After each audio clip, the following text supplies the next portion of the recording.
ce soir, tous deux immergés dans le noir, car ton corps m'appelle, délire sensuel, des plaisirs charnels, avant que le jour se lève. Non, ouais.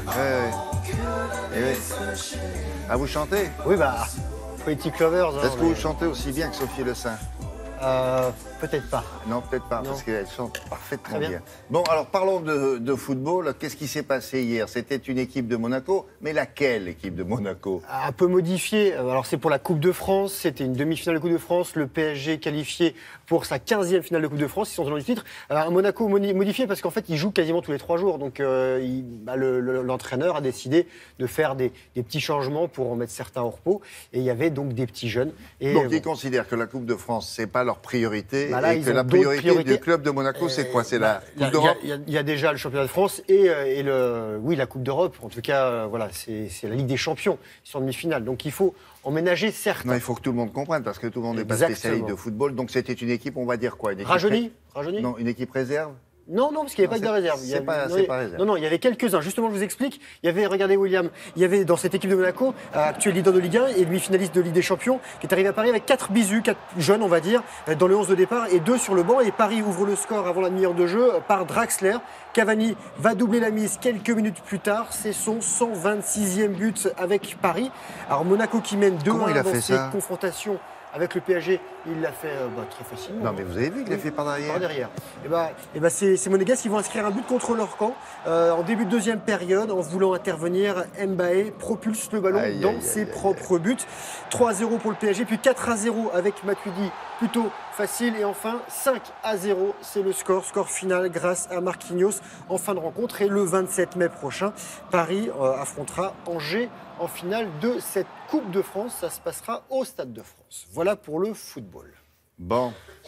Alors, notre copine Sharapova, toujours Sharapova. rien? Non, si, ça y est. Ah, ça y est. C'était hier. Elle est revenue sur le court, Alors. elle est revenue sur le terrain après 15 mois de suspension pour dopage. Et ça s'est bien passé, William. Je vous propose de vous rendre en Allemagne tout de suite. Alors, on pouvait se poser 2 questions avant le début du match. Comment allait réagir le public allemand et quel allait être le niveau de forme et de jeu de la Russe? Le public a applaudi l'ancienne numéro 1 et à son entrée sur le court et l'a encouragée pendant toute la rencontre. Et côté forme, Sharapova a répondu présente. Elle a tout simplement battu l'Italienne Vinci 7-5, 6-3. Maria Sharapova se hisse en 8e de finale. Elle est contente pour son retour. Les garçons, eux, sont à Barcelone. Rafael Nadal, tenant du titre et qui vise un 9e sacre ici, étant 8e de finale, vainqueur ce week-end à Monaco. Il a facilement balayé le Brésilien Dutra Silva. L'Espagnol 5e mondial s'est imposé 6-1, 6-2. Ça va fort. Bon, il est dans son salon, là. Il est chez lui. Ça passe aussi pour ce jeune garçon, l'Allemand Alexander Zverev, 21e mondial. Il a bataillé 3 manches pour se défaire de l'Espagnol Almagro et encore un résultat d'Espagnol. Feliciano Lopez va avoir du boulot en 8e de finale. Il sera opposé à Andy Murray, numéro 1 mondial. Hier, Lopez, qui est 40e du classement, a facilement écarté son compatriote Albert Montanes, qui est invité par les organisateurs.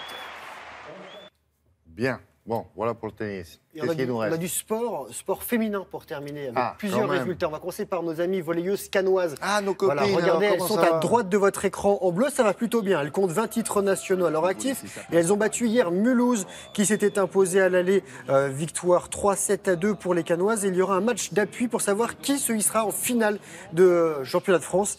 Dans l'autre demi-finale, même scénario entre Saint-Raphaël et Le Canet. Du basket féminin, Villeneuve d'Ascq en noir prend une option pour la finale du championnat de France, menée de 7 points par Charleville-Mézières avant le dernier quart-temps.